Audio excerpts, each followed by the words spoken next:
부활절에 많은 설교를 지금까지 해왔는데 제목을 뭘로 할까라고 고민하다가 독특하게 적어봤어요. 만일 부활이 없다면 우리는 어떻게 되나? 자, 이렇게 한번 생각을 해보는 것입니다. 자, 1979년 4월 15일, 그때는 제가 초등학교 5학년을 다닐 때요, 여의도 광장에서 부활절 새벽 연합예배가 있습니다.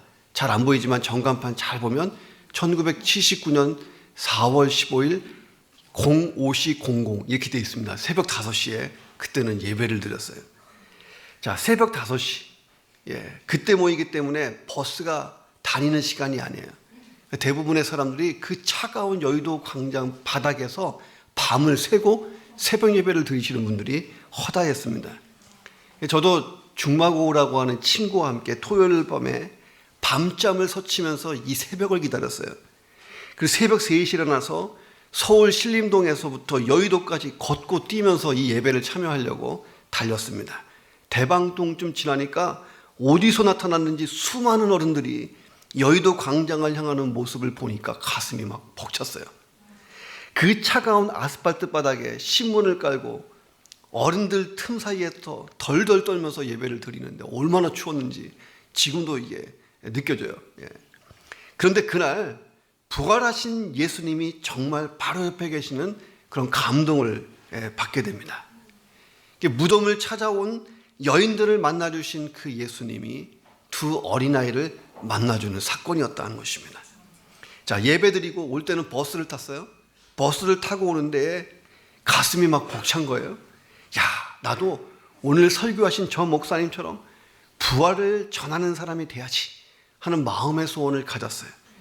그리고 이 두 어린이가 지금 목회자가 된 거예요.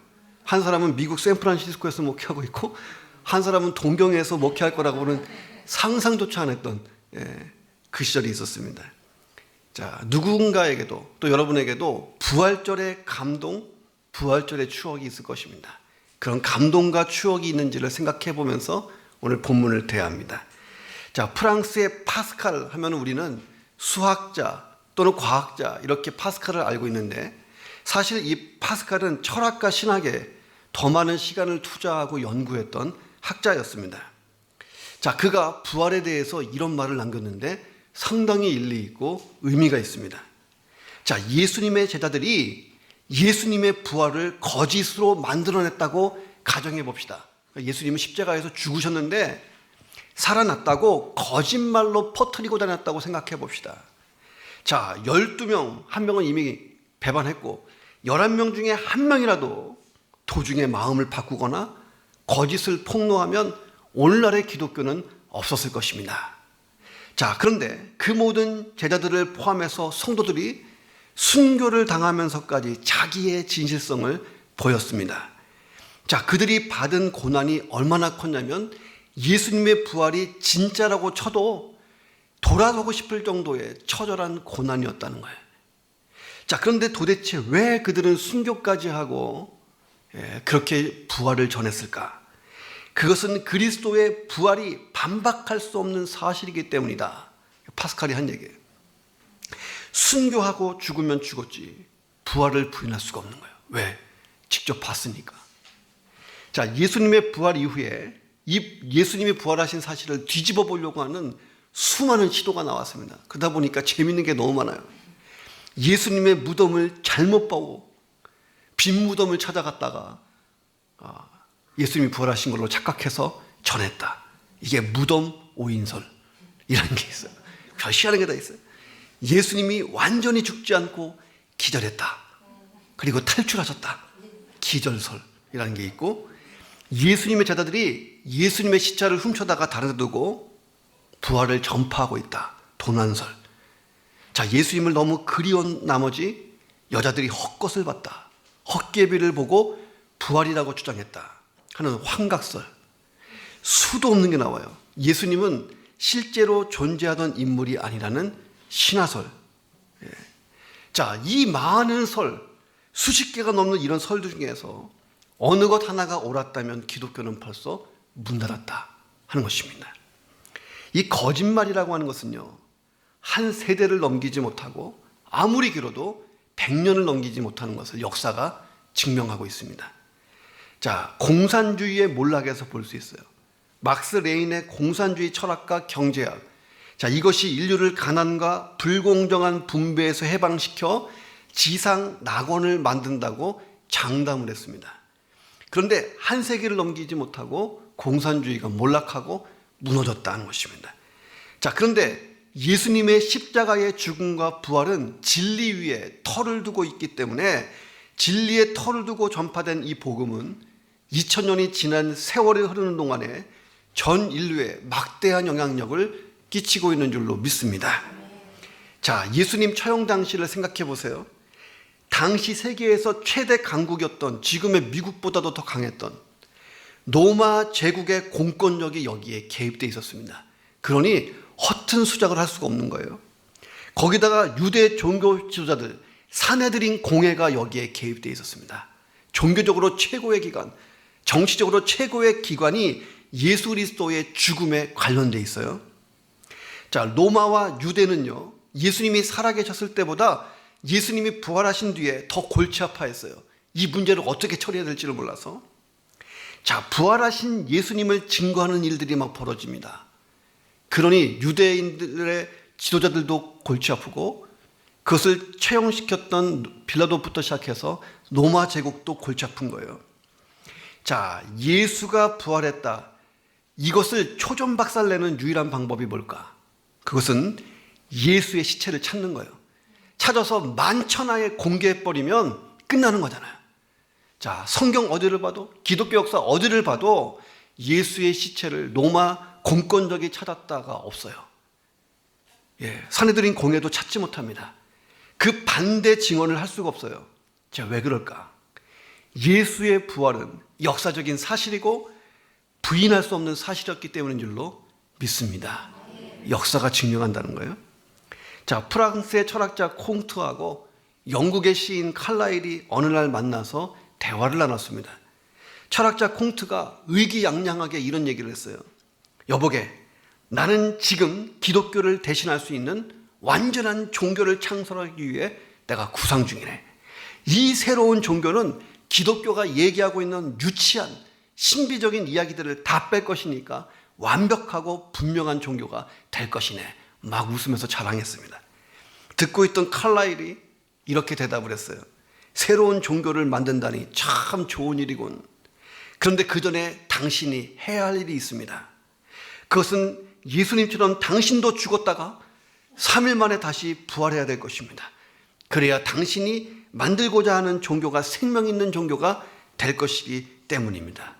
충고하자면 기독교는 인간이 만들 수 있는 종교가 아닙니다. 라고 대답했다는 거예요. 예수님이 부활하셨음을 믿습니까? 자, 우리가 오늘 고린도전서 15장을 읽고 있어요. 고린도전서 15장에는 별명이 있습니다. 부활장, 부활의 장이라고 하는 별명이 있습니다. 자, 바울이 자신이 개척한 고린도 교회를 향해서 예수 그리스도의 죽음, 대속의 죽음과 부활에 대해서 막 침튀겨가며 힘을 줘가면서 강력하게 설명했어요. 자, 오늘 이 본문이요, 바울은 아주 매우 강한 어조로 예수의 부활을 논증하고 있는 겁니다. 헬라어로 봐도 굉장히 센 말이에요. 세게 얘기하고 있어요. 자, 왜 그랬을까? 자, 고린도 교회 내에서 부활은 없다라고 주장하는 사람들이 많이 생겨났기 때문입니다. 자, 그래서 바울은 이것을 복음의 심각한 적이라고 판단했어요. 교회 안에 부활을 믿지 않고 있는 사람이 있다. 이것은 복음의 심각한 적이다라고 생각한 거예요. 자, 그래서 부활은 없다라고 주장하는 사람들, 부활은 없다고 주장하는 사람들에 의해서 현혹되고 있는 사람들, 그 다음에 고린도 교회에 믿음이 있는 모든 사람들, 고린도 교회 교인들을 향해서 바울이 설교하는 거예요. 무슨 설교를 했는가? 만약 부활이 없다면 어떤 일이 일어날 것인가? 자, 이렇게 설교한 거예요. 이 바울의 설교를 제가 또 나름대로 해석해서 이 시간에 같이 은혜를 나눕니다. 자, 만약 부활이 없다면 어떤 일이 일어나느냐? 첫 번째는 우리는 여전히 멸망의 존재가 된다는 거예요. 저와 여러분은 여전히 멸망받을 존재다 하는 것입니다. 자, 바울은 17절에서 그리스도께서 다시 살아나신 일이 없으면 너희가 여전히 죄 가운데 있을 것이다 라고 힘주어서 얘기해요. 여전히 죄 가운데 있다. 이게 심각한 겁니다. 자, 그러면서 고린도 교인들에게 복음이 무엇인지를 다시 설명해 줬어요. 자, 복음이 무언가? 자, 15장 3절과 4절에 있어요. 이것을 복음이라고 합니다.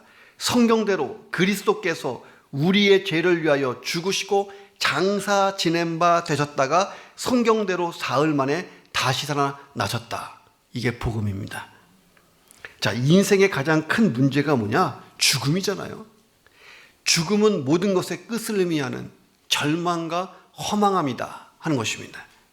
자, 그래서 이런 말이 있어요. 죽은 영웅이 살아있는 개만도 못하다. 아무리 영웅이면 뭐야? 죽으면 끝이고 살아있는 개가 더 낫다. 이런 말이 있어요. 죽음은 더 이상 가능성도 없고 희망이 없기 때문이다. 그런데 누구도 이 죽음을 피하지를 못한다는 거예요. 궁금한 게 뭐냐면 왜 인간은 죽어야만 되는가 하는 것입니다. 성경은 딱 잘라 얘기해요. 죄 때문에 죽는 거다. 자, 인류의 조상인 아담과 하와가 범죄함으로 죄라고 하는 것이 세상에 들어왔어요. 죄가 사망을 낳음으로 역사 이래로 누구나 사망의 지배를 받아야 한다. 성경이 증거합니다. 성경은 모든 인간이 죄를 범했기 때문에 그 결과는 육체의 죽음이다 하는 것입니다. 그러므로 이 육체의 죽음은 누구도 피해갈 수 없는 거예요. 자, 그런데 육체의 죽음으로 끝나지 않는다는 거예요. 이 죄성을 가진 인간이 하나님께로 갈 수가 없다는 것입니다. 자, 그래서 하나님과 영원히 분리되는 지옥의 형벌에 처하게 된다 하는 것입니다. 자, 한 소년이 조각칼로 나무배를 만들었어요. 아주 오랜 시간 동안에 이마에 땀이 송글송글 맺히고 간혹 손가락이 베어서 피도 나면서 이 조각칼로 배를 만들었습니다. 드디어 예쁜 나무배가 만들어진 거예요. 이 소년이 기쁜 마음으로 개울가로 달려갔어요. 돛까지 달아있던 이 나무배가 개울물을 따라서 잘도 내려가는 것입니다. 그런데 어느 순간 개울물이 너무 빨리 흐르게 돼서 이 나무배가 순식간에 멀리 떠내려 가버렸습니다. 소년은 나무배를 잃게 됐고 허탈한 마음으로 집에 돌아왔어요.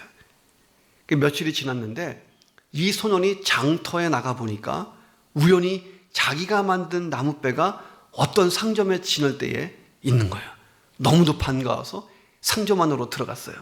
소년이 상점 주인에게 자초지종을 막 설명했어요. 이 나무배는 내 거라고, 내가 만든 거라고, 내가 이렇게 조각한 거라고, 나무배를 돌려달라고 부탁합니다. 자, 그런데 이 주인이 내가 이것을 돈을 주고 샀기 때문에 돌려줄 수 없다. 돈을 가지고 와야 된다. 이렇게 말을 합니다. 소년이 고심 끝에 집으로 돌아와서 돼지 저금통을 가지고 다시 그 상점을 찾아갔어요. 상점 주인은 돈이 조금 모자랐지만 나무배를 가져가도록 허락을 합니다.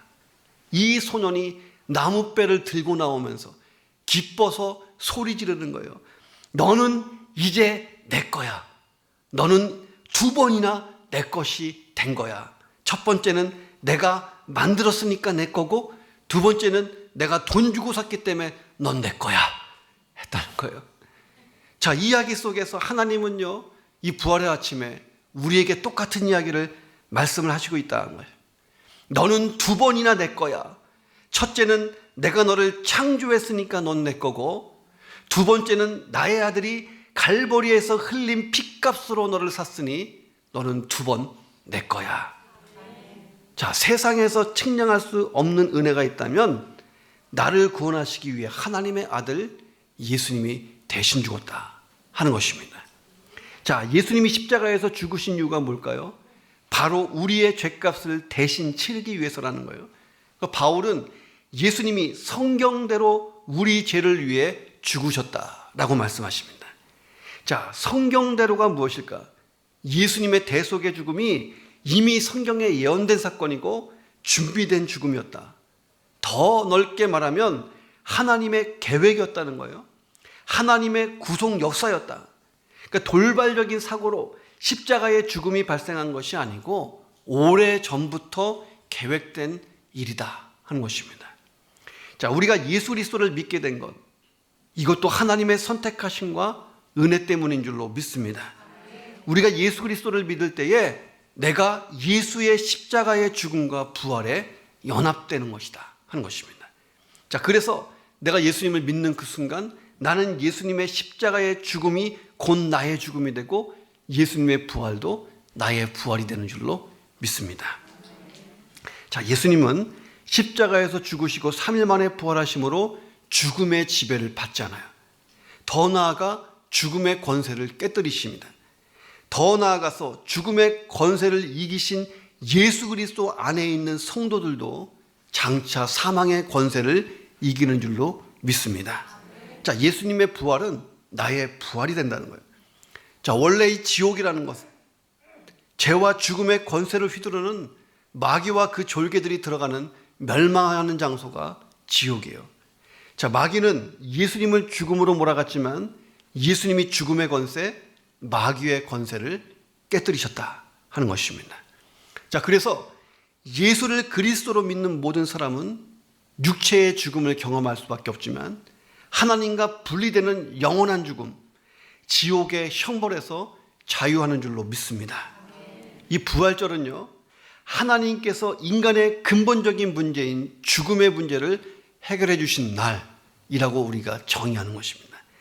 예수님의 부활하심을 통하여서 우리의 생명의 근원이신 하나님과 내가 연결되는 거예요. 그리고 영원한 생명을 얻는 것. 세상에는 딱 두 종류의 사람밖에 없어요. 하나님과 연결된 사람, 연결되지 않은 사람. 연결되지 않은 사람의 최종 목적지가 뭐예요? 하나님이 계시지 않는 곳. 더 이상 하나님의 은혜와 자비가 없는 곳. 그것은 지옥입니다. 하나님과 연결된 사람은 맨 마지막에 가는 곳이 어디입니까? 하나님 나라. 영원한 천국인 줄로 믿습니다. 이 부활절은 이 감격스러운 날을 다시 확인하는 거예요. 자, 그런데 예수님의 부활이 없다면, 사실이 아니라면 어떻게 되는 거예요? 자, 예수님의 십자가의 죽음이 끝이다. 죽고 끝이다. 어떻게 될까? 자, 우리도 죄로 인해서 죽고 끝이다 하는 것입니다. 영원한 죽음, 지옥의 형벌을 피할 수가 없게 된다 하는 것입니다. 우리도 여전히 멸망의 존재로 남는다는 거예요. 성경이 얘기하는 멸망은 멸절이 아니라는 것입니다. 영원한 불행, 이것을 성경은 멸망이라고 얘기해요. 영혼과 육체가 사탄의 운명을 쫓아서 영원한 지옥의 고통 속에 들어가는 것, 이게 성경이 말하는 멸망입니다. 지옥이 어떤 곳이냐? 영원히 구원받을 수 없는 멸망의 장소. 이래서 무서운 거예요. 지옥은 더 이상 구원이 허락되지 않습니다. 하나님과 영원히 단절된 것. 자, 그러므로 우리 인생의 최고의 기쁨이 뭐냐? 내가 죄와 사망에서 구원받은 사실인 줄로 믿습니다. 자, 20세기의 최고의 부흥운동가였던 빌리 그레이엄 목사님이 하신 말씀이 있어요. 만약 사람들이 예수 그리스도를 구주와 주님으로 믿고 예수의 십자가를 통해 내가 죄 용서함을 받았다, 이 감격 속에 살아갈 수 있다면 세계 정신병원 환자의 90%가 치료된다 라고 얘기한 거예요. 깨지고 있는 가정의 90%는 회복된다. 부정적인 사회의 문제, 모든 악행의 90%가 당장 해결된다 라고 설교하신 적이 있어요. 여러분 믿으십니까? 자, 부활주일 예배는 구원의 감격을 회복하는 예배다 하는 것입니다. 그래서 온라인 예배도 좋은데 진짜 이 시국에 달려 나온 거잖아요. 예. 해보는 거야. 예. 구원의 감격이 살아날 때 인생의 모든 게 살아난다는 거예요. 자, 우리가 온라인이든 현장 예배든 예배가 끝나면 영원한 멸망에서 영원한 구원으로 영원한 생명으로 인도하신 부활의 주님과 함께 내가 일평생 기쁨으로 살리라. 여러분의 신앙 고백이 되어야 할 줄로 믿습니다. 만약 부활이 없다면 어떤 일이 일어날까? 두 번째는 우리가 믿고 있는 우리의 믿음이 다 헛된 것이 된다 하는 것입니다. 자, 예수님이 십자가에서 죽으시고 사흘 만에 다시 살아나셨어요. 이 사건을 증거하려면 구약 성경에 따르면 적어도 2명의 증인이 있어야 돼요. 2명 이상의 증인이 있어야 어떤 사건에 대한 증언을 할 수 있습니다. 자, 그런데 고린도전서 15장 5절부터 9절에서 사도 바울이 이렇게 얘기해요. 예수님의 부활에 대해서 어떻게 증거하고 있는가? 게바에게 보이시고, 그리고 12 제자에게 보이시고, 다음에 500명 형제들에게 보이시고, 그들 중에 대다수가 지금 살아있고, 어떤 사람은 이미 천국 갔고, 그 후에 야고보에게도 보여주시고, 모든 사도에게도 보여주시고, 맨 나중에 만삭되지 못하여 난 자와 같은 나 바울에게도 보이셨다. 바울이 얘기하는 건 뭐냐면 한마디로 지금 살아있는 증인이 500명은 넘는다. 자, 구약에서 2명 이상이면 된다 그랬는데 500명이니 부활은 확실하다라고 막 얘기하는 것입니다. 기독교 2000년 역사를 보세요. 얼마나 많은 성도들이 있었을까? 자, 그들 중에 과학자, 의사, 학자, 예술가, 군인, 농부, 가난한 자, 부한 자, 귀한 자, 귀천한 자, 할 것 없이 너무나 많은 사람이 예수님의 부활을 믿었고 증거했습니다. 자, 부활이 사실임을 증거하다가 고난을 받고 핍박을 받고 심지어 죽음의 자리에 던져지기도 했습니다. 자, 그럼에도 불구하고 그들이 자신이 증언한 바를 굽히거나 철회하지를 않습니다. 제가 어저께 꽃보라는 영화 중에 일사가고 꽃 보세요. 저는 그거 3번 봐도 감동돼. 주기철 목사님 이야기잖아요. 일사가고. 예. 지금도 수많은 사람들이 예수님의 부활을 증언하고 있습니다. 왜? 예수님의 부활이 확실하기 때문에. 자, 17절에서 바울이 그리스도께서 다시 살아나신 일이 없으면 너희의 믿음은 헛된 것이 된다 라고 말합니다. 자, 우리가 예수님을 구주와 주님으로 믿었어요. 예수님을 나의 그리스도로 믿고 있습니다. 자, 그런데 예수님이 십자가에서 죽고 끝나신 분이라면 내가 믿고 있는 근거가 사라지는 거예요. 토대가 사라져버립니다. 지난 기독교 역사에 있었던 수많은 신실한 그리스도인들의 복음 증거도 다 헛된 것이 되는 것입니다. 제가 동경복음께 와서 주일 설교만 오늘이 한 190번째인데 다 헛된 거야. 190번 한 거 다 무효. 이렇게 되는 거잖아요. 예. 복음을 위해 생명을 걸고 순교했던 것까지 이 모든 헌신이 다 헛된 것이 돼요. 왜? 토대가 없어졌어. 믿음의 토대가. 자, 저와 여러분이 복음을 위해 교회를 위해 수고하고 헌신한 모든 것이 다 제로다. 헛된 것이다. 믿음의 근거가 사라졌다.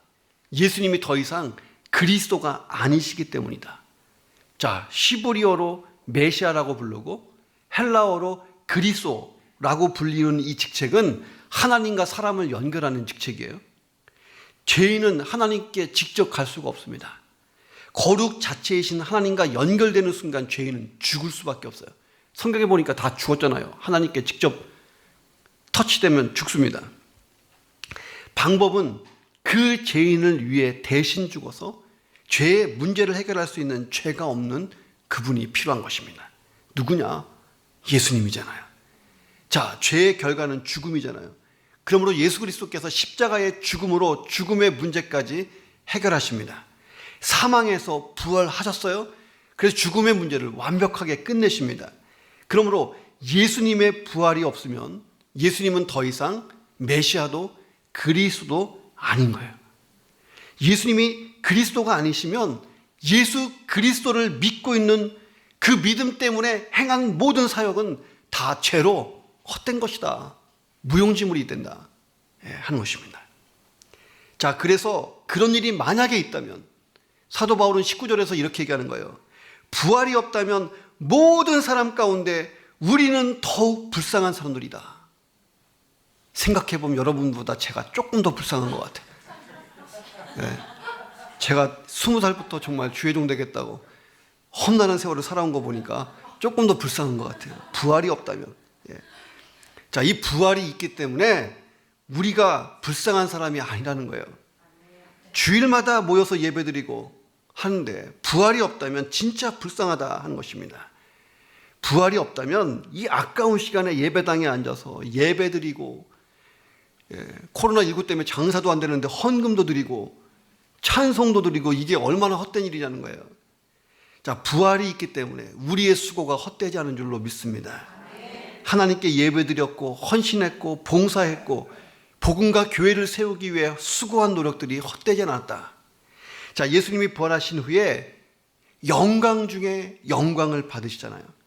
예수님이 온 세상의 구주와 주님이 되시고 이 세상 전체를 다스리는 만유의 주님이 되십니다.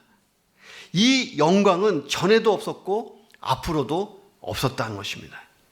자, 한 가지 약속이 있다면 예수 그리스도의 이 영광에 우리가 함께 참여하는 자격을 얻게 됐다. 이것이 내가 예수 믿고 얻게 된 부활의 영광인 줄로 믿습니다.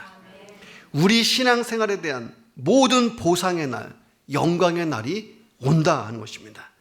사도 바울은 천국의 일부를 봤잖아요. 3층 천을 보고 왔어요. 천국의 일부만을 경험하고도 사도 바울은 너무 감격스러워서 막 외치는 거예요. 나는 천국을 보고 왔어요. 그것도 전체가 아니고 모서리 약간 보고 왔어요. 자, 이 사도 바울이 본 것은 실제 천국이라기보다는 천국에 들어가기 전에 있던 낙원, 주님과 함께 잠시 더불었다 했다가 주님이 재림하시는 그날 열리는 그 천국 전에 그 낙원에 갔던 경험입니다. 내가 낙원에서 이루 형언할 수 없는 것을 보고 들었다, 이렇게 말하잖아요. 자, 그런 사도 바울이 낙원만 보고도, 실제 천국이 아닌 그림자만 보고도 감격스러워서 외친 거예요. 고린도전서 15장 58절에서 이렇게 말합니다. 내 사랑하는 형제들아, 견실하며 흔들리지 말고 항상 주의 일에 더욱 힘쓰는 자들이 되라. 이는 너희 수고가 주 안에서 헛되지 않은 줄을 알미라. 자, 신앙에 대해서 의심이 생기고 진짜 천국이 있을까 하는 사람은요, 간단해. 사도 바울만큼보다 좀 더 살아보고 그 얘기하란 말이에요. 그거 없다 그러면 사도 바울이 가장 불쌍한 분이에요. 그러니 사도 바울보다 더 고생하고 더 그렇게 신앙생활 한번 해보고 난 다음에 그런 회의를 가지라는 거예요. 그 정도가 아니면 야, 흔들리지 말라는 거예요. 누가 얘기합니까? 끝까지 순교의 길까지 갔던 사도 바울이 얘기하는 거예요. 우리의 수고가 헛되지 않다. 자, 부활하신 예수님이 영광의 날에 칭찬과 보상으로 우리에게 주실 줄로 믿습니다. 그 영광의 날에 저와 여러분의 믿음이 눈부시게 빛나기를 주님의 이름으로 축원합니다. 자, 만약 부활이 없다면 어떤 일이 일어나는가? 세 번째는요, 그리스도 안에서 이미 먼저 천국 간 사람, 먼저 죽은 사람, 먼저 잠든 사람들은 다 망할 자들이 된다 하는 것입니다. 그리스도 안에서 잠자는 자들은 망한 자들이 된다는 거예요. 자, 이 말이 무엇인가를 들어보세요. 자, 20세기 초에 미국의 유명한 마술사가 있었습니다. 해리 후디니.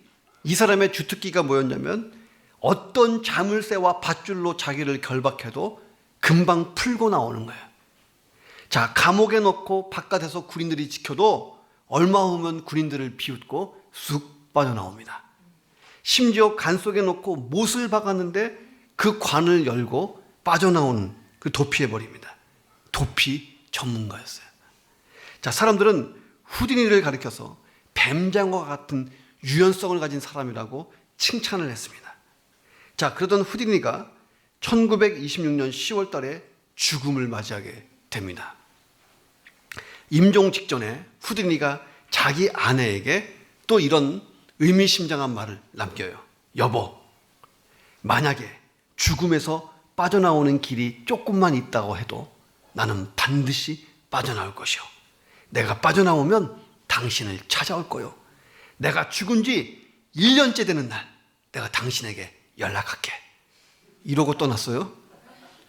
1주년이 됐어요. 연락이 오지 않습니다. 100년이 다 됐어요. 지금까지 아무 소식이 없다는 거예요. 그 사이에 이 아내도 죽었어요.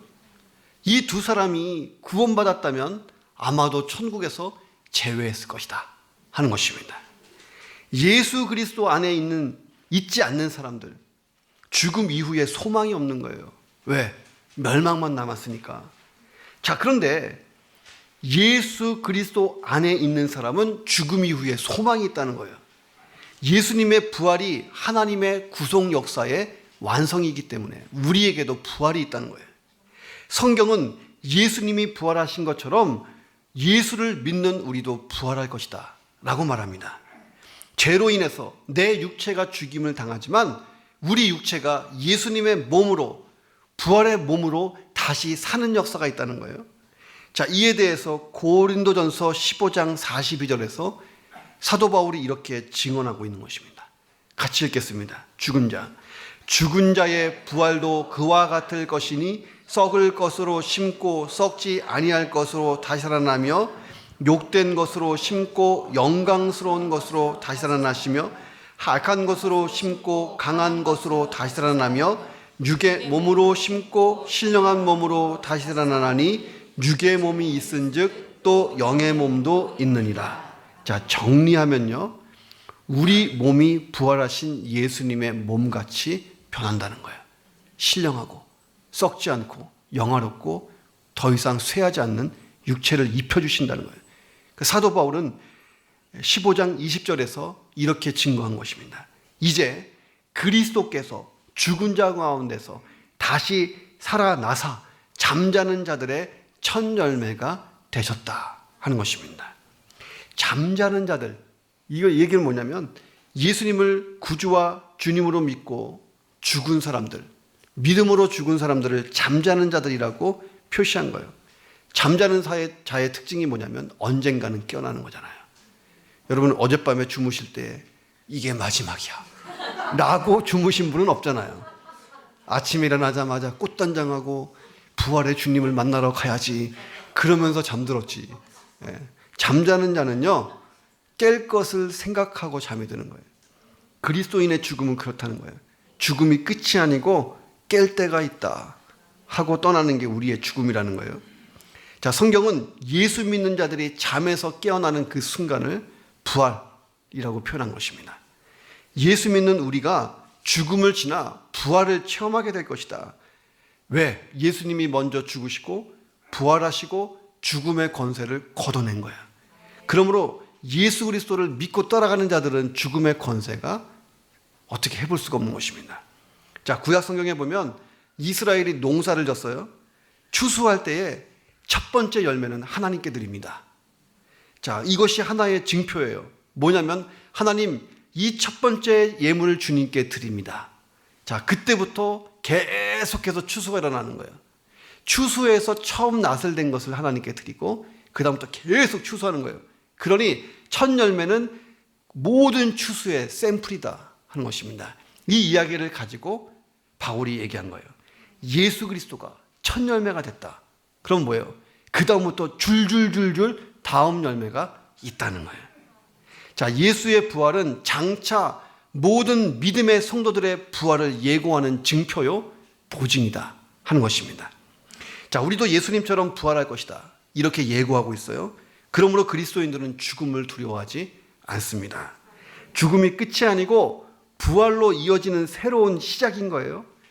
영원한 하나님 나라 천국에서 주님과 더불어 영원히 사는 것입니다. 자, 이것이 하나님이 우리에게 주신 약속이에요.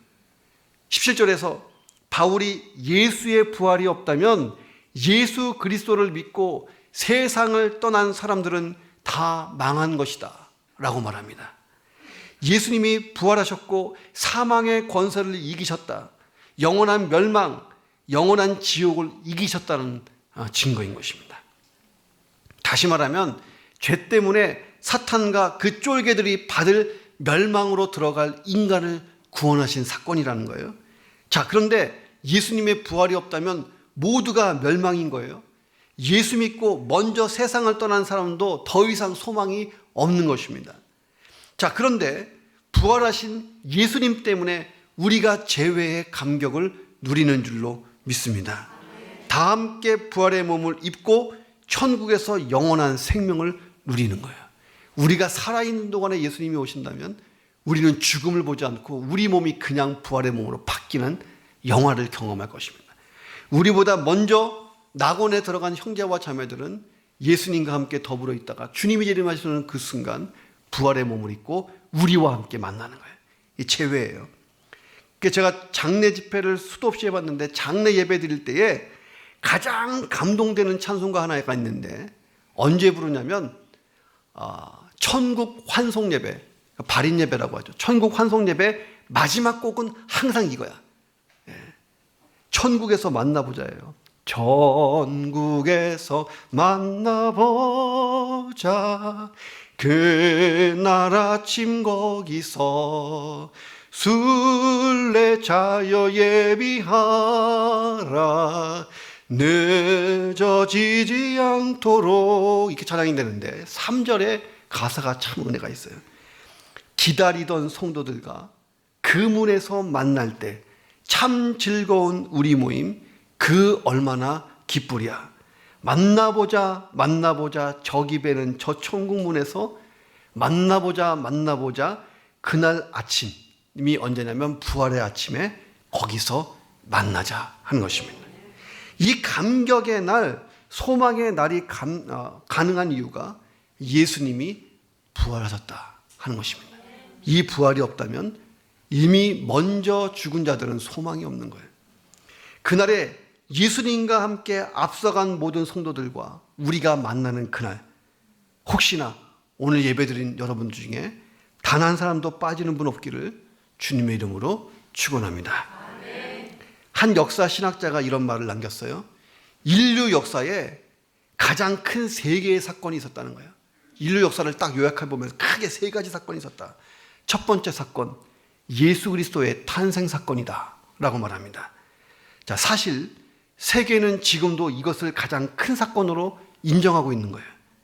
자, 예수님의 탄생을 중심으로 세계 역사가 나뉘어요. BC, AD.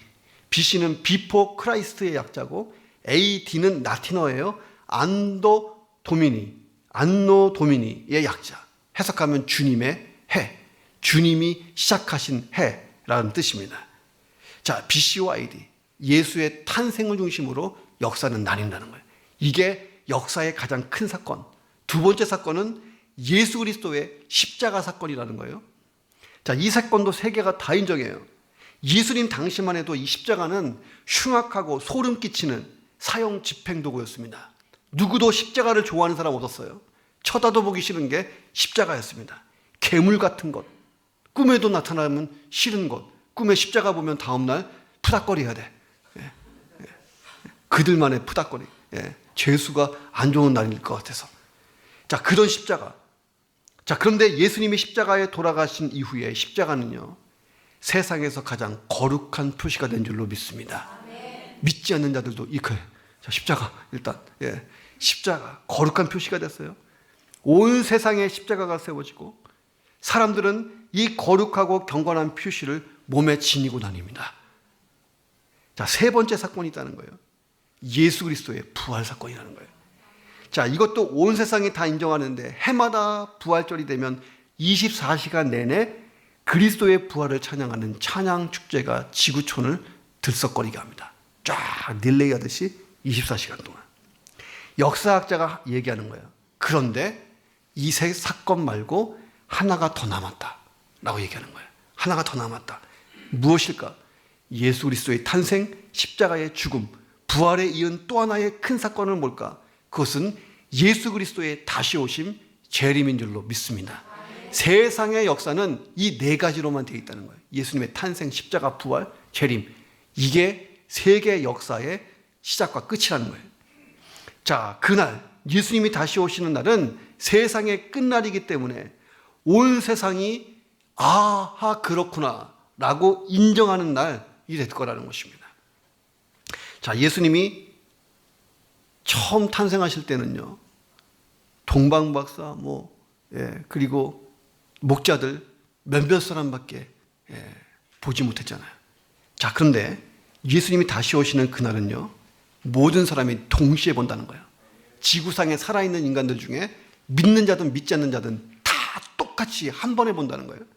요한계시록에 보면 세상의 모든 사람이 동시에 똑똑히 볼 수 있을 것이다.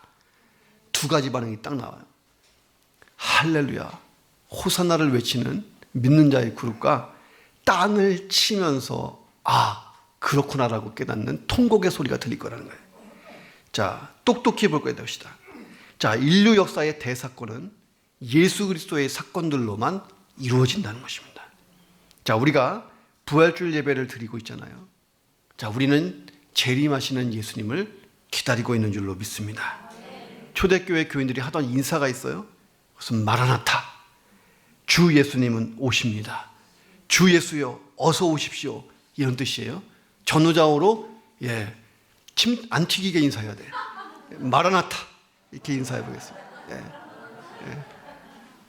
자, 예수님의 그 부활의 능력과 감동이 우리의 생에 함께 있고 주님이 재림하시는 날 다 함께 천국에서 만나기를 주님의 이름으로 축원합니다. 기도하겠습니다.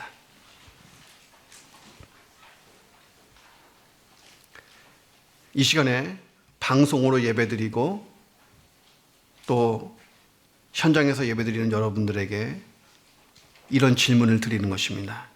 우리가 예수님을 구주와 주님으로 믿고 영원한 천국에 들어갈 것이지만 가장 아픈 일이 있다면 오늘 함께 예배드린 사람 가운데도 천국에서 보지 못할 사람이 있을 수 있다는 것입니다. 아직 예수님을 구주와 주님으로 내가 믿지 못하고 있다면 십자가에서 나 대신 죽으심으로 내 죄를 사하시고 부활하시고 나를 인도해 주실 예수님 그분을 구주와 주님으로 믿어보시기를 권면드립니다. 그런 분이 있다면 마음속에 손을 대고 가슴에 손을 얹고 저를 따라서 기도합니다. 이미 믿은 분들도 이분들의 믿음을 위해서 같이 따라서 기도합니다. 천지 만물을 창조하신 하나님, 천지 만물을 창조하신 하나님, 저는 죄인입니다. 저는 죄인입니다. 저는 심판을 받아 영원히 멸망할 수밖에 없는 죄인입니다. 저는 심판을 받아 영원히 멸망할 수밖에 없는 죄인입니다. 그러나 하나님께서 나를 사랑하시고 그러나 하나님께서 나를 사랑하시고 그 아들 예수님이 내 대신 죄의 형벌을 받았습니다. 그 아들 예수님이 내 대신 죄의 형벌을 받았습니다. 제가 그 예수님을 나의 구주와 주님으로 영접합니다. 제가 그 예수님을 나의 구주로 영접합니다. 예수님, 저의 구주와 주님이 되어 주십시오. 예수님 저의 구주와 주님이 되어 주십시오. 그리고 영원한 천국까지 인도하여 주십시오. 그리고 영원한 천국까지 인도하여 주십시오. 예수님의 이름으로 기도합니다. 예수님의 이름으로 기도합니다. 아멘.